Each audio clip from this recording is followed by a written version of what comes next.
कल्पना कीजिए एक ऐसे स्थान की जहां समय स्वयं ठहर जाता है, जहां गंगा की लहरों पर युगों की कहानियां तैरती हैं, जहां मंदिरों की घंटियों की ध्वनि ब्रह्मांड के अनाहत नाद से मिल जाती है। यह काशी है, महाकाल की नगरी, और यहीं से हम आरंभ करते हैं एक दिव्य यात्रा का। जय श्री महाकाल। आज हम केवल एक स्तोत्र की बात नहीं करेंगे, हम एक दिव्य रहस्य को उजागर करेंगे। एक ऐसी ध्वनि, एक ऐसी ऊर्जा जो सदियों से साधकों, योगियों और भक्तों के हृदय में गूंजती रही है। यह है काल भैरव अष्टकम, जिसे हम भैरव स्तोत्र के नाम से जानते हैं। यह केवल शब्दों का संग्रह नहीं, बल्कि एक शक्तिशाली बीज मंत्र है, एक सोनिक कुंजी जो आपके भीतर सोई हुई उस प्रचंड शक्ति को जगाने की क्षमता रखती है, जिसे कुंडलिनी कहते हैं। हर मनुष्य के भीतर एक अग्नि है, एक साहस है जो जीवन की चुनौतियों और भय के कारण राख से ढक जाता है। यह स्तोत्र उस राख को हटाकर उस अग्नि को फिर से प्रज्वलित करने का आह्वान है। इसकी रचना स्वयं आदि शंकराचार्य ने की थी, जब उन्होंने काशी में काल भैरव की महिमा को साक्षात अनुभव किया। यह स्तोत्र उस अनुभव का, उस साक्षात्कार का सार है। परंतु इस स्तोत्र को समझने से पहले हमें भैरव को समझना होगा। कौन है भैरव? वे महादेव का केवल एक रूप नहीं, बल्कि उनकी चेतना का सबसे प्रखर, सबसे उग्र और सबसे करुणामयी स्वरूप है। भैरव, जिसका अर्थ है भय को हरने वाला। वे महादेव का वह विकराल, उग्र और रक्षक स्वरूप हैं, जिससे स्वयं काल भी कांप उठता है। पौराणिक कथाओं के अनुसार जब सृष्टि के रचयिता ब्रह्मा को अपनी शक्ति का अहंकार हो गया, तब उनके 5वें सिर से निकले अहंकार के शब्दों ने शिव को क्रोधित कर दिया। उसी क्रोध की ज्वाला से भैरव का जन्म हुआ, जिन्होंने ब्रह्मा के उस अहंकारी सिर को काटकर ब्रह्मांड को अहंकार के भार से मुक्त किया। इसीलिए वे दंडपाणी कहलाते हैं, हाथ में दंड धारण करने वाले, जो अधर्म और अहंकार को दंड देते हैं। लेकिन उनका दंड विनाश के लिए नहीं, शुद्धि के लिए होता है। वे काल के स्वामी हैं, काल भैरव। समय की गति उनके अधीन है। वे जन्म और मृत्यु के चक्र से परे हैं और अपने भक्तों को भी काल के भय से मुक्त करते हैं। क्या आप जानते हैं भैरव का आह्वान कब होता है? जब केवल बाहर ही नहीं, बल्कि हमारे भीतर भी अंधकार छा जाता है। जब पूरा ब्रह्मांड अज्ञान और भय के कोहरे से भर जाए, जब धर्म का मार्ग धुंधला पड़ जाए और अधर्म का अत्याचार अपनी चरम सीमा पर पहुंच जाए, जब सत्य की आवाज को दबा दिया जाए, जब निर्दोषों की पुकार अनसुनी रह जाए, और जब मनुष्य अपने भीतर की दिव्यता को भूलकर केवल भय और लालच में जीने लगे, तब भक्तों के हृदय से एक ही पुकार उठती है, एक ही नाम गूंजता है, भैरव, भैरव, भैरव। वे उस घोर अंधकार में प्रकाश की पहली किरण बनकर आते हैं। वे उस अराजकता को समाप्त करने वाले ब्रह्मांडीय व्यवस्थापक हैं। यह एक ऐसा नाम है जिसके उच्चारण मात्र से नकारात्मक ऊर्जाएं और दुष्ट शक्तियां कांप उठती हैं और भाग खड़ी होती हैं। यह सिर्फ बाहरी शत्रुओं पर विजय नहीं है, बल्कि हमारे भीतर बैठे सबसे बड़े शत्रुओं पर विजय है। हमारा भय, हमारी चिंता, हमारा क्रोध और हमारा संदेह। भैरव का नाम एक अभेद्य कवच की तरह है। जो साधक सच्चे मन से उनका स्मरण करता है, उसके चारों ओर एक ऐसी सुरक्षा परत बन जाती है जिसे कोई भी नकारात्मक शक्ति भेद नहीं सकती। ज्योतिष में भी शनि, राहु और केतु जैसे ग्रहों के प्रकोप को शांत करने के लिए भैरव की उपासना को अचूक माना गया है। आज इस यात्रा में हम आपको केवल भैरव स्तोत्र सुनाएंगे नहीं, बल्कि उसके हर शब्द में छिपे गहरे अर्थ और रहस्य को समझाएंगे। हम जानेंगे कि इस स्तोत्र का पाठ करने की सही विधि क्या है और कैसे यह आपके जीवन की दिशा बदल सकता है। यह स्तोत्र केवल मोक्ष का मार्ग नहीं दिखाता, बल्कि इस जीवन में भी आपको निर्भय, सफल और शांत बनाने की शक्ति रखता है। इसे जानने के बाद भय के प्रति, समस्याओं के प्रति और स्वयं मृत्यु के प्रति आपका दृष्टिकोण हमेशा के लिए बदल जाएगा। तो हमारे साथ अंत तक बने रहिए और तैयार हो जाइए भैरव की उस असीम कृपा और शक्ति का अनुभव करने के लिए, जो आपके जीवन को रूपांतरित कर सकती है। भैरव यानी महादेव का तांडवमय रूप, गले में लटकती खोपड़ियां, हाथों में त्रिशूल और डमरू।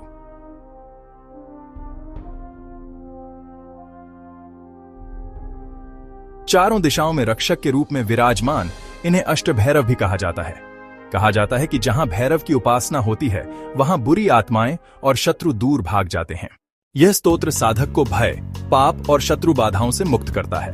भैरव स्तोत्र का पाठ करने से मानसिक दृढ़ता, आध्यात्मिक ऊर्जा और दिव्य संरक्षण मिलता है। शास्त्र कहते हैं, भैरव की कृपा बिना कोई साधना पूर्ण नहीं होती। प्राचीन कथा है कि जब ब्रह्मा ने अहंकारवश शिव का अपमान किया, तब महादेव ने अपने भयंकर स्वरूप भैरव को प्रकट किया।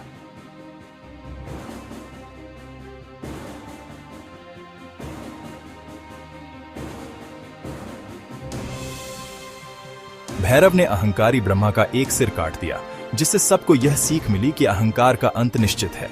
तभी से भैरव काल के भी स्वामी बन गए। काल भैरव स्तोत्र का पाठ करने का सबसे उत्तम समय ब्रह्म मुहूर्त यानी सूर्योदय से ठीक पहले या फिर मध्य रात्रि को माना गया है। ये वो दिव्य क्षण होते हैं जब ब्रह्मांड की ऊर्जा अपने चरम पर होती है। इस शांत और पवित्र समय में जब मन एकाग्र होता है, स्तोत्र के शक्तिशाली मंत्र सीधे हमारी चेतना में प्रवेश करते हैं। पूरी श्रद्धा और शुद्ध उच्चारण के साथ किया गया यह पाठ साधक के चारों ओर एक सकारात्मक ऊर्जा का निर्माण करता है। मध्य रात्रि का समय तांत्रिक साधनाओं के लिए विशेष महत्व रखता है और इस पहर में भैरवनाथ की ऊर्जा सबसे अधिक जागृत होती है। इस समय किया गया पाठ गूढ़ आध्यात्मिक अनुभूतियों और सिद्धियों के द्वार खोलता है। इस स्तोत्र का नियमित पाठ करने वाले साधक को भगवान भैरव का अभयदान प्राप्त होता है। उसे एक ऐसा अदृश्य सुरक्षा कवच मिलता है जो किसी भी भौतिक या अभौतिक खतरे को भेद नहीं सकता। यह केवल बाहरी खतरों जैसे दुर्घटनाओं या शत्रुओं से ही रक्षा नहीं करता, बल्कि यह हमारे भीतर के शत्रुओं, भय, चिंता, अवसाद और नकारात्मक विचारों से भी हमारी रक्षा करता है। यह कवच भैरव की कृपा का ही स्वरूप है, जो नकारात्मक शक्तियों, बुरी नजर और तांत्रिक क्रियाओं को साधक तक पहुंचने से पहले ही निष्क्रिय कर देता है। व्यक्ति खुद को अधिक आत्मविश्वासी, निडर और शांत महसूस करने लगता है। जीवन में आने वाली बाधाएं और शत्रु, चाहे वे ज्ञात हों या अज्ञात, इस स्तोत्र के प्रभाव से स्वयं ही शांत हो जाते हैं। शत्रु का नाश का अर्थ किसी का विनाश नहीं, बल्कि उनकी शत्रुतापूर्ण भावना का शमन होना है। भैरव की कृपा से उनके मन बदल जाते हैं या वे आपके मार्ग से हट जाते हैं। कुंडली में मौजूद शनि, राहु और केतु जैसे ग्रहों के अशुभ प्रभाव भी शांत होते हैं। जब जीवन से बाधाओं का अंधकार हटता है, तो स्वाभाविक रूप से नए अवसरों का प्रकाश फैलता है। बंद रास्ते खुल जाते हैं, चाहे वो करियर में तरक्की हो, व्यापार में लाभ हो या रिश्तों में सुधार। भगवान भैरव की उपासना में कुछ विशेष वस्तुएं अर्पित करने का विधान है, जिनके पीछे गहरा आध्यात्मिक प्रतीकवाद छिपा है। सरसों के तेल का दीपक जलाना अत्यंत महत्वपूर्ण है। यह दीपक हमारे जीवन के अंधकार और अज्ञान को मिटाकर ज्ञान का प्रकाश फैलाने का प्रतीक है। काले तिल का अर्पण हमारे जाने अनजाने में किए गए पापों और नकारात्मक कर्मों के समर्पण का प्रतीक है। इनके अलावा नारियल, उड़द की दाल से बने मिष्ठान जैसे इमरती या जलेबी और लाल फूल चढ़ाना भी अत्यंत शुभ फलदायी होता है। ये सभी सामग्रियां केवल वस्तुएं नहीं, बल्कि हमारी श्रद्धा, समर्पण और भक्ति की सच्ची अभिव्यक्ति है। भाइयों और बहनों, इस यात्रा के अंत में हम आपको केवल एक स्तोत्र की महिमा बताकर विदा नहीं करना चाहते, क्योंकि यह सिर्फ स्तोत्र नहीं, यह है भैरव का आह्वान। एक ऐसी पुकार जो सीधे ब्रह्मांड के अधिपति, समय के शासक, महाकाल के रौद्र और करुणामय स्वरूप तक पहुंचती है। यह आह्वान आपकी आत्मा की वो आवाज है जो अपने रक्षक को पुकारती है। जब आप भैरव स्तोत्र का पाठ करते हैं, तो आप सिर्फ एक मंत्र नहीं जपते, बल्कि आप अपनी चेतना को उस दिव्य ऊर्जा से जोड़ ढाते हैं जो सृष्टि के हर कण में व्याप्त है। आप महाकाल के उस स्वरूप को पुकारते हैं जो हर डर को मिटा देता है। स्तोत्र का हर एक शब्द एक शक्तिशाली बीज मंत्र है, जो आपके भीतर सोई हुई आध्यात्मिक शक्तियों को जागृत करता है। यह पाठ आपके चारों ओर एक अभेद्य सुरक्षा कवच का निर्माण करता है। एक ऐसा कवच जिसे कोई नकारात्मक शक्ति या बुरी नजर भेद नहीं सकती। यह आपको काल के भय से भी मुक्त करता है। सोचिए, जीवन में कितने प्रकार के भय हमें सताते हैं। भविष्य की अनिश्चितता, शत्रुओं का डर, रोग और असफलता का भय। ये भय हमारे मन में मकड़ी के जाले की तरह फैल जाते हैं और हमारी प्रगति को रोक देते हैं। लेकिन जब आप भैरव का नाम लेते हैं, तो आप उस शक्ति को जागृत करते हैं जो इन सभी भयों पर विजय पाती है। भैरव की ऊर्जा उस प्रचंड अग्नि की तरह है जो इन जालों को जलाकर राख कर देती है। तो अगर जीवन में भय है, संकट है या रास्ते बंद हो गए हैं, तो भैरव स्तोत्र का सहारा लीजिए। यदि व्यापार में बाधाएं हैं, परिवार में कलह है या कोई कानूनी मामला आपको परेशान कर रहा है, तो पूर्ण विश्वास के साथ इस स्तोत्र का पाठ करें। यह आपको वह आंतरिक बल, साहस और विवेक प्रदान करता है जिससे आप स्वयं अपनी समस्याओं का हल निकाल सकें। भैरव आपके मार्ग में आने वाले कांटों को हटाने वाले क्षेत्रपाल हैं। जब आप उनकी शरण लेते हैं तो वे आपके लिए रास्ते बनाते हैं और बंद दरवाजे खोलते हैं। इस स्तोत्र को अपनी दिनचर्या का हिस्सा बनाइए।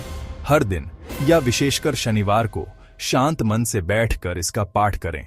आपको किसी बड़े अनुष्ठान की आवश्यकता नहीं है, बस आपका हृदय भक्ति और विश्वास से भरा होना चाहिए। आपकी सच्ची पुकार ही सबसे बड़ा अनुष्ठान है। धीरे धीरे आप महसूस करेंगे कि आपके भीतर एक नई ऊर्जा का संचार हो रहा है। आपका आत्मविश्वास बियराज रहा है और मन शांत हो रहा है। आप पाएंगे कि जिन चीजों से आप डरते थे अब वे आपको प्रभावित नहीं करती।